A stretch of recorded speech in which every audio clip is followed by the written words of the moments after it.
नमस्कार विद्यार्थी मित्रांनो, टीईटी 2025 23 नोव्हेंबर 2025 ला होणार आहे।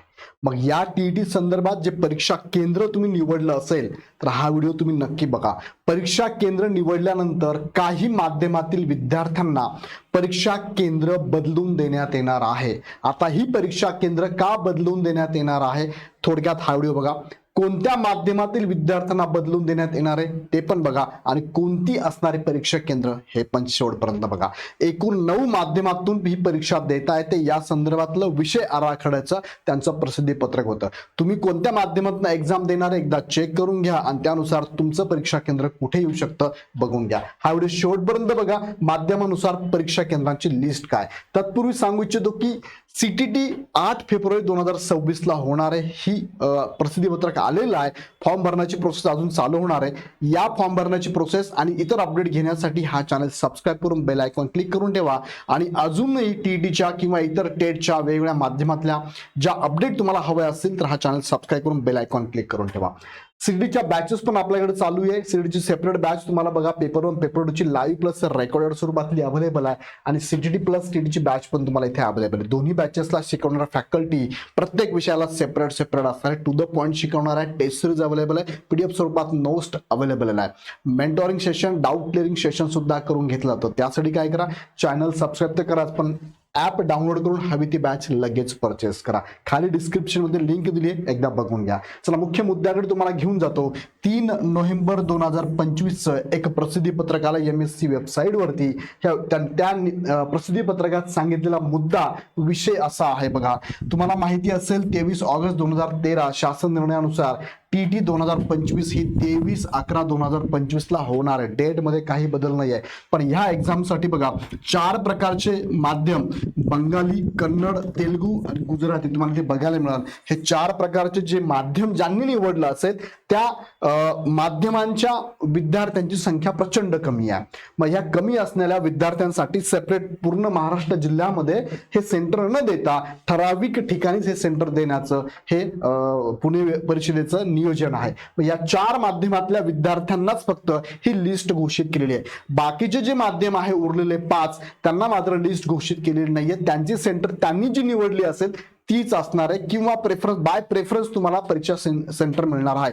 सो हे 4 सोडून उरलेले जे मराठी, इंग्लिश, हिंदी, उर्दू आणि सिंधी अशा 5 उमेदवारांना, जे 5 माध्यमातल्या उमेदवारांना मात्र सेंटर तुम्ही निवडलेल्या प्रेफरन्स नुसारच तुम्हाला मिळणार आहे।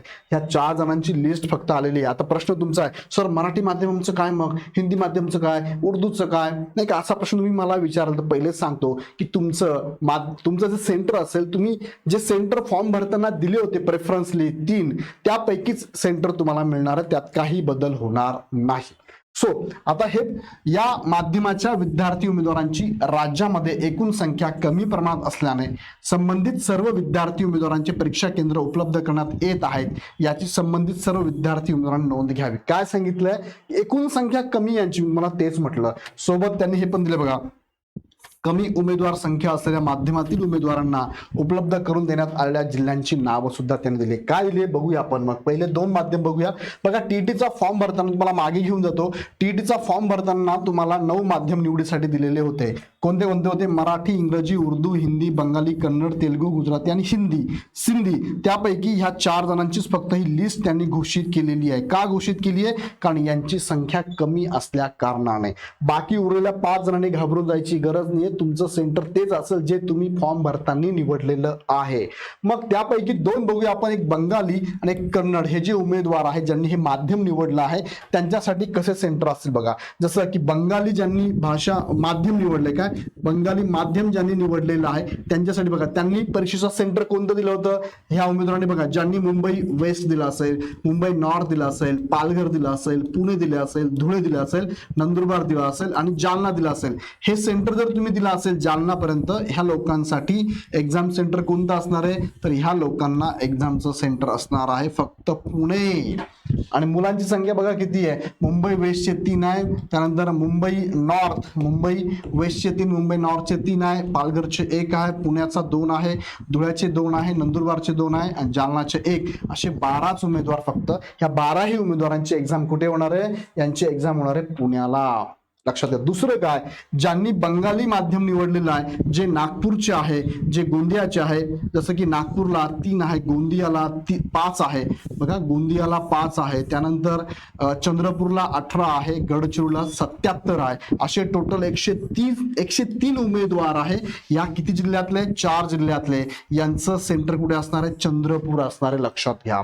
त्यानंतर कन्नड भाषा ज्यांची, असे कोण? Mumbai south, Mumbai west, Mumbai north, Thane, Nashik, Dhule इथपर्यंतचे सेंटर आहे ज्यांनी निवडलेले. ह्या सगळ्यांची एक्झाम ठाण्याला होणार आहे. टोटल 72 उमेदवार आहे. त्यानंतर पुणे, सोलापूर, हिंगोली, लातूर, धाराशिव, कोल्हापूर, सातारा, सांगली हे सेंटर ज्यांनी निवडले त्यापैकी बघा, त्यापैकी मी तुम्हाला रिपीट करतो, पुणे, सोलापूर, हिंगोली, लातूर आणि धाराशिव यांनी सेंटर जे निवडले आहेत त्यांच्यासाठी सोलापूर एकमेव सेंटर असणार आहे. टोटल संख्या 634 आहे. आणि कोल्हापूर, सातारा, सांगली ज्यांनी निवडलं असेल त्यांना सांगली असणार सेंटर 312 उमेदवार आहे. हे सगळं व्यवस्थित तुम्ही स्क्रीनशॉट घेऊ शकता किंवा MSCच्या वेबसाईटला पण त्यांनी दिलेलं आहे. त्यानंतर दुसऱ्या 2 भाषा आहेत, तेलुगू आणि गुजराती. यांच्यासाठी परीक्षा केंद्र बघा कोणते आहेत. तेलुगू ज्यांनी निवडलेलं आहे, मुंबई साऊथ, मुंबई वेस्ट, ठाणे, पुणे, यवतमाळ, नागपूर, चंद्रपूर, नांदेड यांचं सेंटर पुण्यालाच असणार आहे. टोटल 24 संख्या आहे. त्यानंतर गुजराती ज्यांनी सेंटर निवडलं असेल, गुजराती माध्यम निवडलं असेल, त्यांनी सेंटर घेतलं असेल Mumbai south, Mumbai west, Mumbai north, Thane, Palghar, Pune यांच्यासाठी ठाणे एकमेव सेंटर आहे. 25 विद्यार्थी आहे. आणि ज्यांनी नाशिक, धुळे, जळगाव, नंदुरबार, बुलढाणा घेतला असेल त्यांना सेंटर असेल नंदुरबार. टोटल विद्यार्थी असणारे 32 असे सेंटर त्यांनी अलोकेट केलेले आहे. बाकीच्यांनी घाबरून जायची गरज नाही, त्यांना सुद्धा सेपरेट सेंटर दिलं जाणार आहे. आणि शेवट परत एकदा सांगतो, CDTच्या बॅचेस अवेलेबल आहे. ज्या ज्या विद्यार्थ्यांना तयारी करायची त्यांनी लगेच बॅच जॉईन करू शकतात. त्यासाठी ऍप डाउनलोड करून परचेस करा. काही शंका असेल तर ह्या नंबरला कॉल करा. धन्यवाद.